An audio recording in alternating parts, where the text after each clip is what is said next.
कहानी की शुरुआत में हम कुछ लड़कियों को देखते हैं जो एक बोट पर पार्टी कर रही थी, लेकिन जैसे ही उन्होंने बाहर आकर देखा तो उन्हें आसमान में नॉर्दर्न लाइट्स दिखाई दी, जो कि बहुत अजीब बात थी क्योंकि ये नजारा सिर्फ ठंडे देशों में देखा जाता था। इस बात से थोड़ा घबराकर क्लारा नाम की लड़की बोट के कैबिन के अंदर आ गई ताकि वो कोस्ट गार्ड से बात कर सके, लेकिन तभी उसने देखा कि बाहर उसकी दोस्त अचानक मारी जा चुकी थी। इसके बाद हम जॉन नाम के एक आदमी और उसके कुछ दोस्तों को देखते हैं जो टेबल पर आराम से बैठ के ताश खेल रहे थे कि तभी उनके दरवाजे पर एक दस्तक हुई। असल में दरवाजा विसेंटे ने खटखटाया था, जो उनके लिए शराब लेकर आया था, जिससे उनकी पार्टी का मजा दोगुना हो गया। पर कुछ देर बाद अचानक उनके कमरे की बिजली चली गई और ये पावर कट सिर्फ उनके शहर में नहीं बल्कि पूरी दुनिया में लगा था। और इससे पहले कि वो लोग कुछ समझ पाते तभी अचानक एना की नजर बाहर जमीन पर पड़ी विसेंटे की लाश पर पड़ी। और जैसे ही उसने जॉन और उसके दोस्तों को ये बात बताई तो वो सभी लोग हैरान थे क्योंकि विसेंटे के शरीर पर आसमान से बर्फ गिर रही थी, जो उनके शहर के लिए बिल्कुल भी आम बात नहीं थी क्योंकि ये गर्म देश है और गर्मियों का मौसम चल रहा था। और ये नजारा देखने के बाद वो सभी लोग तुरंत ही समझ गए कि ये कोई नॉर्मल बर्फ नहीं थी और इसलिए एना ने तुरंत ही उस घर के हर एक क्रैक को बंद करने को कहा ताकि वो बर्फ घर के अंदर ना आ सके। सभी लोग तुरंत ही इस काम पर लग गए, पर रूसो इसके लिए तैयार नहीं था क्योंकि उस वक्त उसके दिमाग में अपनी बीवी और बच्चों की फिक्र चल रही थी जो घर पर अकेले थे। और इसलिए वो अपने दोस्तों के लाख मना करने के बावजूद भी एक जैकेट से खुद को ढककर घर से बाहर निकल गया। घर के अंदर मौजूद सभी लोग खिड़की से उसे देखते हुए ये प्रार्थना कर रहे थे कि ये बच जाए और पहुंच जाए घर पे। पर कुछ ही सेकंडों बाद रूसो भी विसेंटे की तरह जमीन पर गिर गया। ये देखकर सभी लोग बहुत ज्यादा घबरा गए थे और उन्हें समझ नहीं आ रहा था कि वो लोग वापस अपने घर कैसे जाएंगे कि तभी अचानक दरवाजे पर एक और दस्तक हुई। और जब उन्होंने दरवाजा खोला तो वहाँ कोई डिलीवरी गर्ल खड़ी थी और अपनी बाइक खराब हो जाने की वजह से वो वहाँ फंस गई थी। पर खुशकिस्मती से उसने खुद को एक वाटरप्रूफ शीट से ढका हुआ था जिस वजह से उसकी जान बच पाई थी। ये बात पता लगते ही सभी लोग बाहर निकलने का रास्ता ढूंढने में लग गए, जिसके लिए सबसे पहले वो गैराज में पहुंचे। पर बदकिस्मती से वहाँ मौजूद सभी गाड़ियाँ खराब पड़ी थी, जिसके बाद उन सभी ने मिलकर जॉन के लिए एक वाटरप्रूफ सूट तैयार किया और साथ ही उसे एक गैस मास्क भी दिया। इसके बाद भी जब जॉन घर से बाहर निकल रहा था तो सब लोग बहुत ज्यादा घबराए हुए थे, पर खुशकिस्मती से जॉन सही सलामत बाहर चल पा रहा था। जिसके बाद वो अपने दोस्तों को जल्द से जल्द वापस आने का इशारा करके उस इमारत के लिए निकल गया जहाँ उसकी एक्स वाइफ और बेटी मौजूद थी। इस जहरीली बर्फ ने जॉन के साथ साथ पूरे शहर को अपनी गिरफ्त में ले लिया था और रास्ते से गुजरते वक्त जॉन की नजर हजारों लाशों पर पड़ी और तभी अचानक उसे किसी के सीटी मारने की आवाज सुनाई दी। और जब उसने पीछे मुड़कर देखा तो उसकी नजर एक खंबे से लटके हुए इलेक्ट्रिशियन पर पड़ी जो बर्फ गिरने के समय वहाँ काम कर रहा था और अब उसका शरीर वहीं चिपक गया था।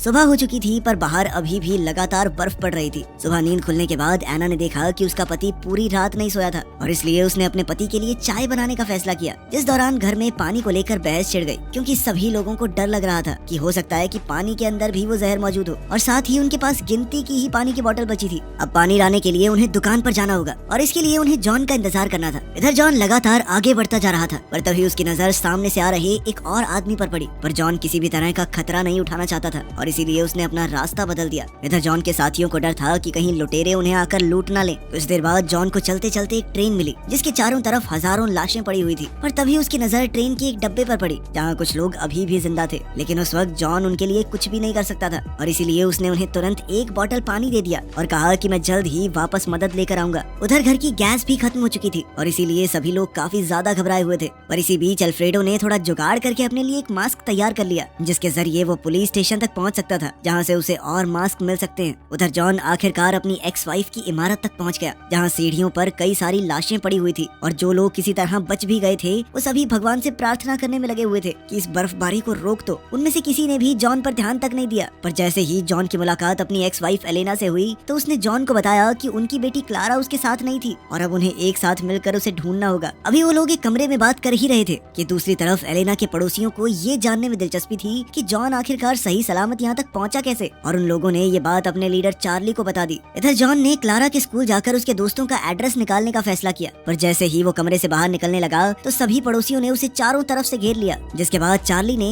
उससे तुरंत उसका गैस मास्क मांगा। पर जॉन जानता था कि अगर उसने मास्क चार्ली को दे दिया तो वो अपनी बेटी को कभी नहीं ढूंढ पाएगा और इसीलिए जॉन ने तुरंत ही अपनी बंदूक निकाल कर वहाँ से भागने की कोशिश की, जिसके बाद सभी लोग एलेना और जॉन का पीछा करने में लग गए। उन सब से बचने के चक्कर में वो लोग एक खाली घर में घुस गए जहाँ जॉन ने एलेना को किसी भी तरह का वाटरप्रूफ सामान ढूंढने को कहा ताकि वो लोग उसके लिए भी एक मास्क बना सके। इधर जॉन और एलेना सामान ढूंढने में लगे हुए थे, वहीं दूसरी तरफ चार्ली और उसके साथ ही लगातार दरवाजे को तोड़ने की कोशिश कर रहे थे और जल्द ही जॉन को एहसास हो गया कि उनके पास अब ज्यादा समय नहीं था और इसीलिए उसने अपना मास्क और गियर एलेना को देते हुए उसे तुरंत ही स्कूल की तरफ बढ़ने को कहा।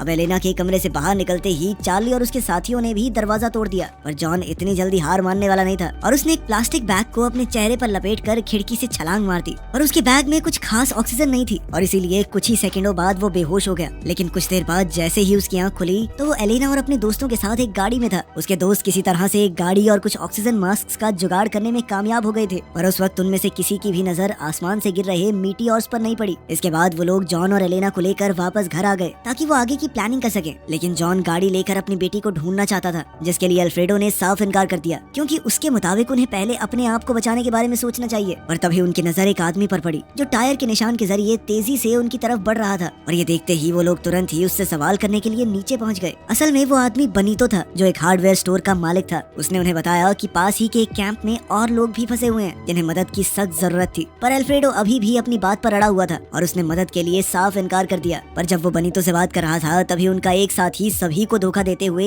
गाड़ी लेकर वहाँ से भाग निकला। लेकिन बदकिस्मती से रास्ते में उसका ध्यान आसमान से गिर रहे मीटियोर पर पड़ा और इसी बीच उसकी गाड़ी की टक्कर हो गई। इसके बाद जॉन और एलेना भी अपने दोस्तों को छोड़कर अपनी बेटी को ढूंढने निकल गए, पर इसके लिए उन्हें गाड़ी की जरूरत थी और किसी तरह से उन्होंने एक गाड़ी ढूंढ भी ली। पर जैसे ही वो उसके अंदर बैठे तो उनकी नजर वहाँ से गुजर रहे लुटेरों की गाड़ी पर पड़ी, जिनसे बचने के लिए वो लोग तुरंत ही छुप गए। जॉन और एलेना इस बार तो बच गए, पर पूरे शहर में लूटपाट तेजी से बढ़ती जा रही थी। उधर पड़ोस में हो रही लूटपाट को देखते हुए अल्फ्रेडो को भी अब डर लग रहा था। इधर जॉन ने एलेना को सेक्रेटरी ऑफिस से क्लारा की उस दोस्त का एड्रेस निकालने को कहा जिसके घर वो गई थी और वो खुद एक गाड़ी ढूंढने में लग गया। उधर घर में वो डिलीवरी गर्ल काफी ज्यादा हताश हो गई थी और इसीलिए उसका ध्यान भटकाने के लिए अल्फ्रेडो ने उसे बाहर नजर रखने की जिम्मेदारी दे दी और वो खुद सुपरमार्केट से और सामान इकट्ठा करने के लिए निकल गया। इधर जॉन को आखिरकार एक गाड़ी मिल गई थी और वो उसे लेकर तुरंत स्कूल के लिए निकल गया। इसी दौरान स्कूल में एलेना को एक अजीब सी आवाज सुनाई दी और जब वो उसका पीछा करते हुए स्कूल के रेस्टरूम में पहुंची तो उसकी नजर वहाँ बंद एक लड़के पर पड़ी जिसे कुछ बदमाश बच्चों ने वहाँ बंद कर दिया था और उनकी इसी बदमाशी की वजह से आज वो लड़का जिंदा था। और जब जॉन ने उसे बाहर चल रही परेशानी के बारे में बताया तो पहले तो पाब्लो को उसकी बात पर विश्वास ही नहीं हुआ, पर जब उसने बाहर आकर अपने दोस्तों की लाशें देखी तब उसे मजबूरन जॉन की बात पर भरोसा करना पड़ा।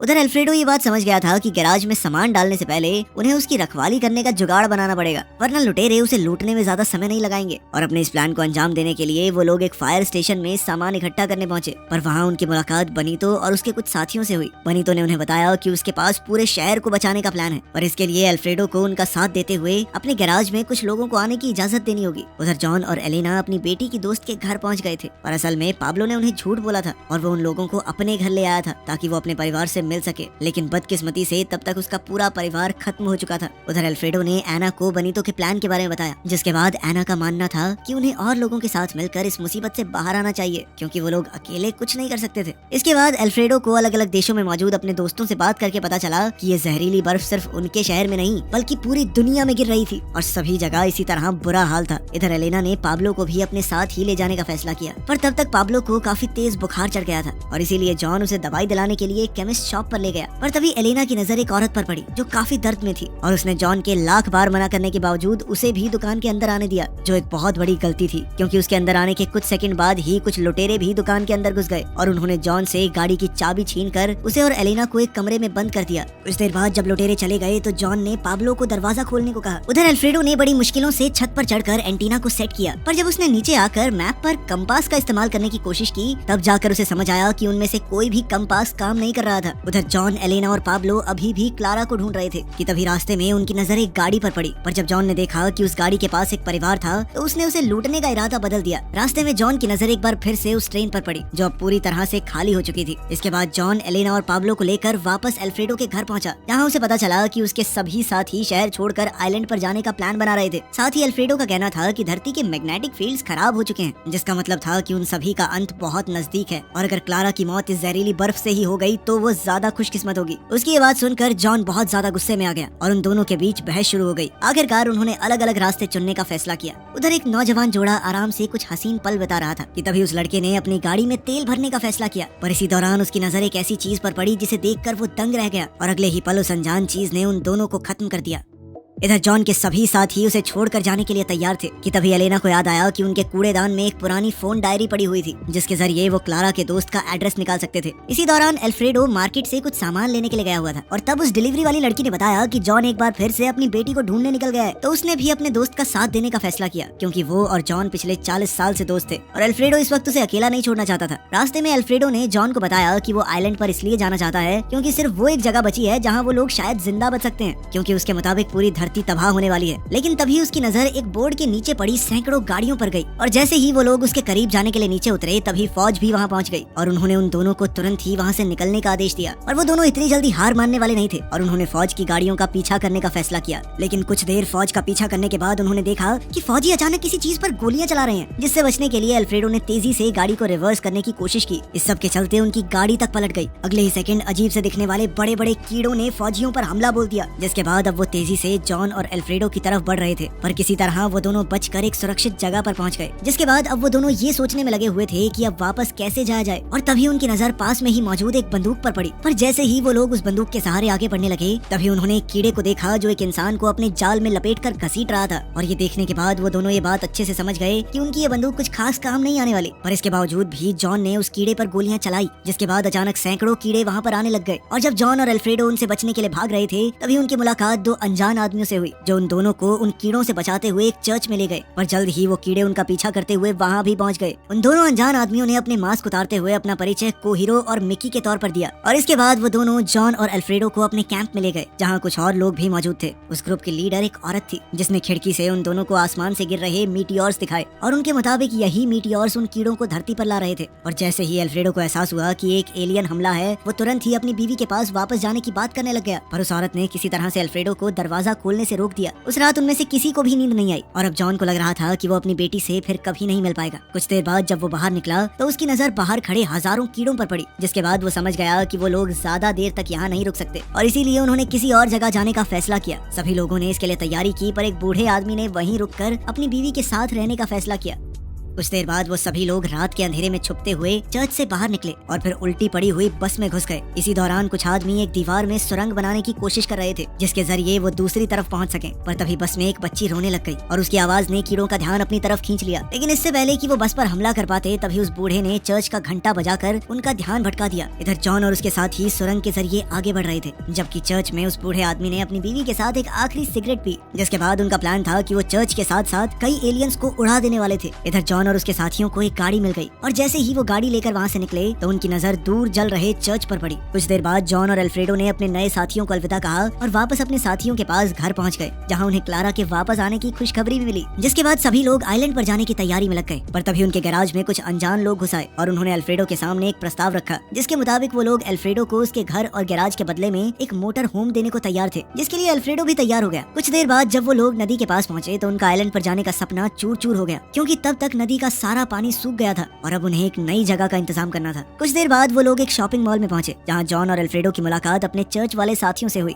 और उन्होंने उन सबको साथ चलने का आमंत्रण दिया। पर जब सभी लोग काफी समय बाद आराम कर रहे थे तभी अचानक क्लारा को एक दौरा पड़ा जो उसे आज से पहले कभी नहीं पड़ा था और सभी का मानना था कि ये उसके सर पर लगी चोट की वजह से हुआ था। उधर अल्फ्रेडो को क्लारा के उसकी बोट पर जाने के पक्के सबूत भी मिल गए, लेकिन क्लारा को कुछ भी याद नहीं था। अगली सुबह जॉन को लोगों के चिल्लाने की आवाज सुनाई दी। असल में अब बर्फबारी बंद हो चुकी थी और अब कोई भी इंसान आराम से बाहर जा सकता था। सभी लोग बहुत ज्यादा खुश थे पर उनका एक साथी लूकस गायब हो गया था और जब वो लोग लूकस को ढूंढ रहे थे तभी अचानक कुछ लोगों ने शॉपिंग मॉल पर हमला कर दिया। अपने दोस्तों को बचाने के लिए जॉन ने एक एक करके उन आदमियों को मारना शुरू कर दिया। पर तभी अचानक लूकस फौज के साथ वहाँ पहुंचा पर वो ठीक से ये नहीं बता पा रहा था कि आखिर वो फौज तक पहुंचा कैसे। जॉन को उस पर शक तो हुआ पर इसके बावजूद वो फौज के साथ बेस कैंप पर जाने के लिए तैयार हो गया और रास्ते में उनकी नजर नदी पर भी पड़ी जिसमें अब वापस से पानी आ गया था। पर वो लोग ये नहीं जानते थे कि वो शहर अब भी एलियंस से भरा हुआ था। इसके बाद उन्होंने फौज के बेस कैंप में ही रहना शुरू कर दिया जहाँ उन्हें एलियंस से लड़ने की ट्रेनिंग भी दी जाती थी। और एक दिन बेस कमांडर ने अल्फ्रेडो को एक रेडियो ठीक करने के लिए बुलाया जिसके जरिए वो लोग बाहरी दुनिया से संपर्क कर सकते थे। काफी समय बीतने के बाद भी जॉन उस औरत के बारे में सोच रहा था जिसने शॉपिंग मॉल पर हमला किया था क्योंकि वो एक बार पहले भी उस औरत से मिल चुका था। वो एक अच्छी इंसान थी जो अपने होशो हवास में कभी ऐसे लोगों पर गोलियां नहीं चलाएगी। हर रोज बेस कैंप पर नए लोगों को लाया जाता था और एक दिन ऐसे ही अल्फ्रेडो की नजर अपने पुराने पड़ोसी रॉबर्टो पर पड़ी। पर जैसे ही वो उससे बात करने के लिए गया तो रॉबर्टो ने बड़ा ही अजीब बर्ताव किया। इधर जॉन का कहना था कि उन्हें उस कैंप से निकलकर वापस आइलैंड पर जाने के प्लान पर काम करना चाहिए, लेकिन बाकी सभी लोग उसकी बात से सहमत नहीं थे। उसी रात जॉन से मिलने के लिए दो अनजान लोग आए और उन्होंने जॉन के सामने एक साथ बेस कैंप से भागने का प्रस्ताव रखा और इसके लिए वो लोग एक लोकल ट्रेन को हाईजैक करने वाले थे। लेकिन कुछ भी करने से पहले जॉन को सबसे पहले अल्फ्रेडो को इसके लिए मनाना था। अगली सुबह वो सभी लोग प्लान के मुताबिक बेस कैंप से बाहर निकले और फिर एक लोकल ट्रेन को ट्रैक पर चढ़ाकर बेस कैंप से दूर निकल गए। सभी लोग बहुत ज्यादा खुश थे, पर उन्हें अपना आखिरी रास्ता पैदल ही पार करना था क्योंकि किसी ने शहर के रेलवे ट्रैक्स को तबाह कर दिया था। उनको शहर की सभी चीजें काफी अजीब लग रही थी और साथ ही वहाँ उनकी मुलाकात कई लोगों से हुई जो काफी अजीब बर्ताव कर रहे थे। और जैसे ही वो लोग एक ऊंची इमारत पर चढ़े तो उनकी नजर शहर के बीचों बीच जल रही एक नीली रोशनी पर पड़ी जो उन्हें किसी खतरे की निशानी लग रही थी। जॉन ने कमांडर को इसकी जांच करने के लिए कहा, पर कमांडर ने इसके लिए साफ इनकार कर दिया क्योंकि इसमें बहुत खतरा था। खैर फिर टाइम पास करने के लिए वो सभी लोग ताश खेलने लगे, पर इस बार जब लूकस हारने लगा तो उसने गुस्से में अपने दोस्त पर हमला कर दिया। अल्फ्रेडो ने अपने जख्मी दोस्त की मदद की और ठीक उसी समय पर हजारों ज़ॉम्बीज़ जैसे इंसानों ने उन पर हमला कर दिया, जिनसे बचने के लिए जॉन और अल्फ्रेडो अपने साथी को लेकर लोकल ट्रेन पर चढ़ गए। और रास्ते में जॉन ने अपने बाकी साथियों को ढूंढने का फैसला किया और वो अल्फ्रेडो के साथ ट्रेन से कूद गया, जिसके बाद वो दोनों छुपते छुपाते एक बेस पर पहुंचे जो दिखने में बिल्कुल उनके बेस की तरह ही था। पर यहाँ हजारों लोग एलियंस के साथ मिलकर काम कर रहे थे। वो सभी इंसानों की तरह नहीं, ज़ॉम्बीज़ की तरह बर्ताव कर रहे थे और उन्हीं में से एक क्लारा भी थी। इस सब के बीच जॉन की नजर एलियंस के लीडर पर पड़ी और वही था जिसके अंदर से वो नीली रोशनी निकल रही थी। अब वो दोनों मिलकर ये सोच रहे थे कि क्या वो इस खतरनाक मुसीबत से बच पाएंगे। इसी के साथ इस टीवी सीरीज का पहला सीजन खत्म हुआ। दूसरा अभी आया नहीं है, जब आएगा बना देंगे। मिलते हैं अगली वीडियो में।